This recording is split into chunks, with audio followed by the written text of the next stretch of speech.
Малез направи неочакван ход. Тя не преговаря отново. Министърът заяви, това вече не съществува. Едно изречение. Цялата американска система е разтърсена. Малез тества ситуацията и изглежда, че се е справила. Дълго време наблюдавах и осъзнах, че това не е случайно. Малеза е малка икономика, не е Китай, не е ДС. Вашингтон никога не я е приемал на сериозно. Може би за това я е и избрала. Когато малък играч оцелее, всички го виждат. През октомври сключиха споразумение за намаляване на митата за Малез.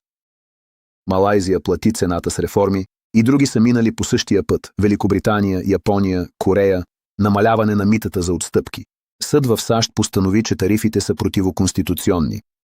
Системата се е сринала, Вашингтон промени тактиката си към единни тарифи. Всяка държава плаща 10%. Малайзия избра по-евтиния вариант, не от гняв. Реакцията на Вашингтон беше заплаха. Тръмп заплаши с по-високи мита. Вашингтон очаква спазване на подписа. Въпреки това, те са ограничени до 15%. Срокът изтича след 150 дни. Конгресът трябва да вземе решение. Секция 301 е нова пречка, но разследванията продължават дълго. Търсят доказателства. Това не е лесно. Някои държави вече са подписали договори. Всичко се проверява. Напишете от коя държава гледате. Индия е интересна. Сделката е отложена. Заложени са милиарди долари. Индия чака тарифна стабилност. Предимството е изчезнало. Студено изчисление. ЕС застоя. Инструменти недостъпни в САЩ. Всички го виждат. Индия и ЕС Малайзия. Всички спират. Министрите наблюдават Малайзия. Ще реагира ли Вашингтон? За сега заплахи в мрежата. Няма действия. Изглежда, че Малайзия е постъпила умно, защо Вашингтон реагира с думи? Отговорът е прост. Инструментите сега са бавни или рискови.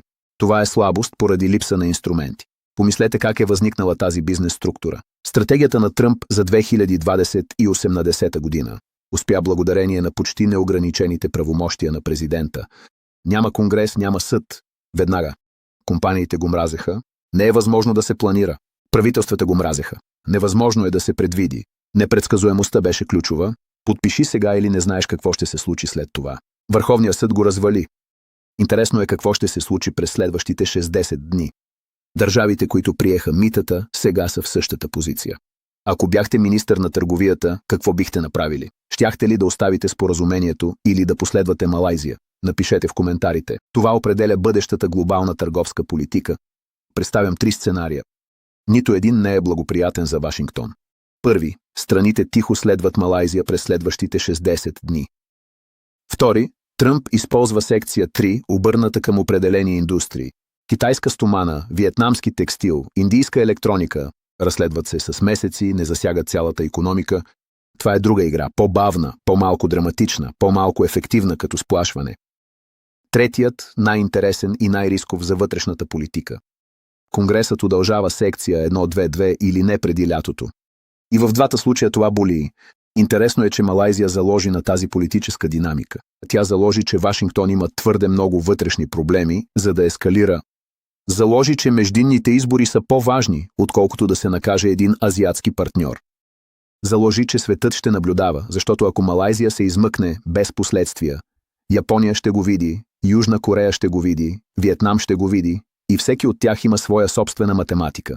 Има още един слой, който малцина забелязват. Тръмповите договори не са само икономически инструменти, а и дипломатически сигнали.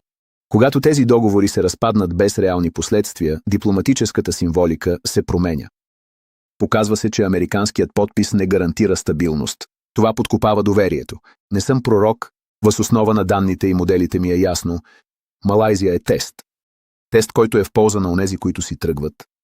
Всеки ден без отговор добавя още държави. Договорите се основават на страх. Страхът действа, докато заплахата е реална. Реторика без правна подкрепа не е лост. Това е просто шум. Малайзия, Индия, ЕС го знаят. Пазарите скоро ще разберат. Това не е краят само на един договор. Започва преосмисляне на американската търговска архитектура. Какво остава след съдебното решение? Ще следя това. Ако искате да научите повече за индийския договор, реакцията на Япония или какво предстои, абонирайте се. Анализът продължава.